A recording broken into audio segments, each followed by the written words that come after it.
कराची दमक northern bypass naval पुल्ले सरा वैलपर दा wheel गाड़ी बासी कलाकपत अंगता धीर कनक नबितगाम नॉर्दर्न बाईपास हबरीवर रोडा अय कशवरा दग्गानी सरा बदतरीन ट्रैफिक जाम गाड़ियां मजने कतार लगे तक कराची दमक नॉर्दर्न बाईपास नेवल पुल्ले सरा वैलपर दा व्हील गाड़ी बासी कलाकपत अंगता धीर कनक नबितगाम नॉर्दर्न बाईपास हबरीवर रोडा अय कशवरा दग्गानी सरा बदतरीन ट्रैफिक जाम गाड़ियां मजने कतार लगे तक।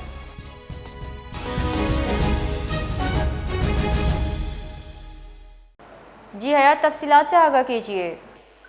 जी बिल्कुल, देखें ये नादरन बाईपास नेवल पुल पर जो ऑयल टैंकर हादसा हुआ था, कई घंटे गुजरने के बावजूद टैंकर न हटाया जा सका। Northern bypass hub river road और एतराफ की सड़कों पर जो है बदतरीन ट्रैफिक जाम है।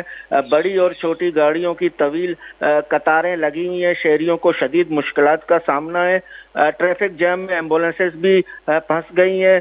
सुबह 6 बजे से 10 व्हीलर ऑयल टैंकर और कंटेनर में जो तसादुम हुआ था, तसादुम के बाद कंटेनर मौके से जो है वो फरार हुआ। ऑयल टैंकर सड़क पर फंस गया। इंतजामिया ताहाल हादसे का शिकार ऑयल टैंकर को हटाने में नाकाम है। जी बहुत बहुत शुक्रिया।